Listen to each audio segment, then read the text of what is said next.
Good morning. Video number 269. My dear colleagues and students, if you remember in the previous videos, that is 266, 269 and 268, I discussed modeling market failure in case of public goods and externalities, and I also discussed the Coase theorem in case of the absence of the property rights and how the efficient outcome can be achieved. In today's video, which is lecture number 8, and I am going to discuss government intervention in case of market failures. So let me start with the laissez-faire idea of Adam Smith. Adam Smith was the first person who introduced laissez-faire economy, and laissez-faire also means free market, and this doctrine means leave it alone or least interference by the government in the market mechanism, because according to Adam Smith and the classical and new classical economists, the market forces of demand and supply are capable of bringing equilibrium in the economy. However, sometimes market fails, and the market mechanism may prevent the optimal mix of output. So when market fails, then they fail to provide the optimal mix of output, and the optimal mix of output is the most desirable combination of output attainable with existing resources, technology, and social values. Let me discuss what market failure is. It is an imperfection in the market mechanism that prevents optimal outcomes. And market mechanism is the use of market prices and sales to signal desired outputs or resource allocations. Market failure implies that the forces of demand and supply do not lead to the best point on the production possibility curve or production possibility frontier. It also establishes a basis for government intervention in the economy. What are the sources of market failure? There are 4 specific sources of microeconomic market failures, and these include public goods, externalities, market power, and inequity.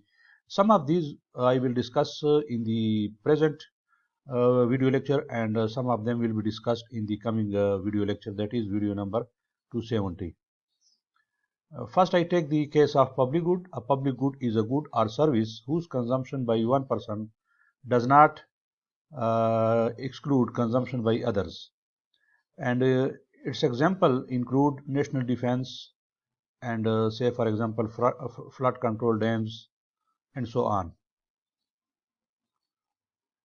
A private good is different from the public good, and it is a good or a service whose consumption by one person excludes consumption by other person, and its example may include say for example cake, banana, apple, or Pepsi Cola, and so on. In case of pure public good, there is the dilemma of free rider. Who is a free rider? A free rider is an individual who reaps or receives direct benefits from someone else's purchases or consumption of a public good.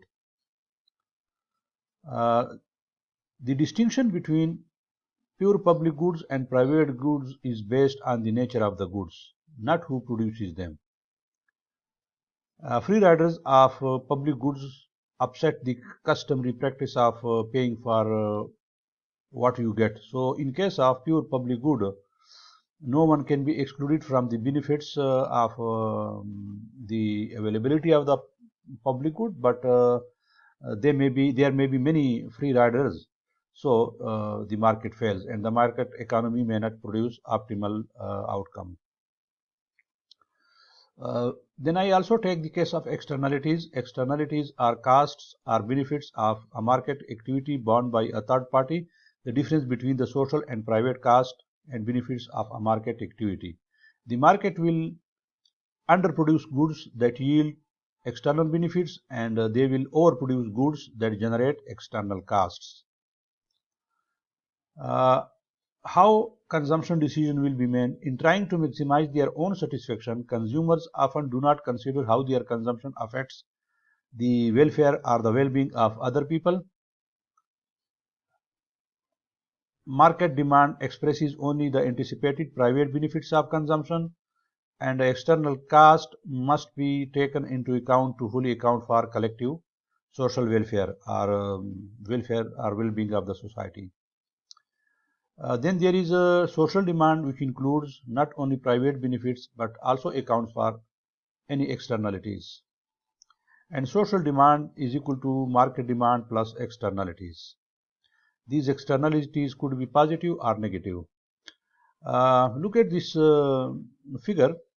The blue line, the downward sloping blue line, represents the market demand, and the pink this one shows the external cost. So this is a social demand. So the difference between the two vertical demand, that is market demand and social demand, constitutes externality or external cost, which are equal to this vertical difference, and this is the demand curve facing a firm in perfectly competitive market.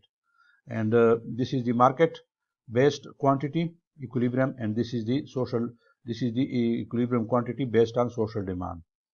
So society desires less of this commodity when there are negative externalities, and externalities drive a wedge between market demand and social demand.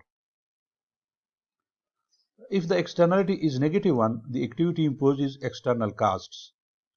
Whenever external costs exist, market demand overstates the social demand, and social demand will be to the left of the market demand.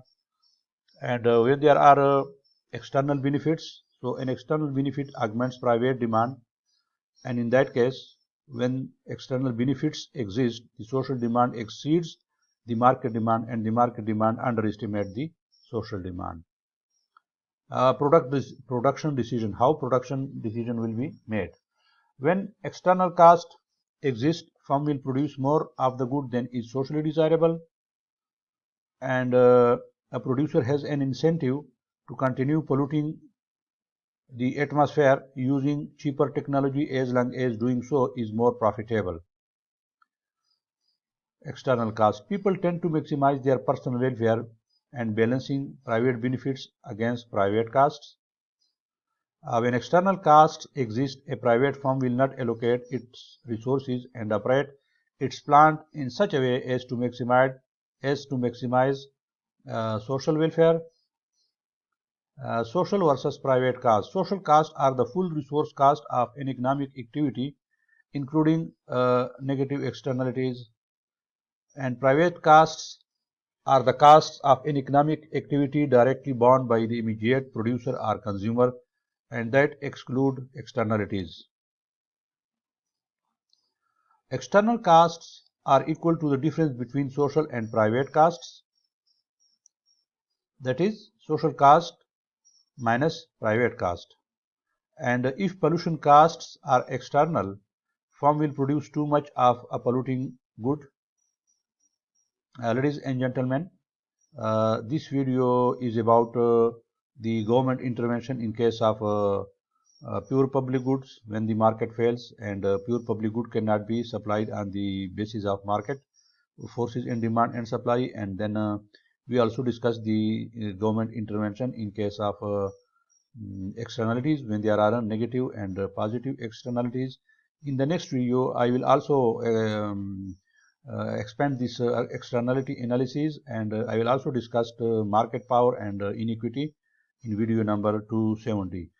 If you haven't yet subscribed to this channel, kindly hit this red button, and do not forget to click on the bell icon so that you can get notification about my other videos. Thank you very much for watching this video.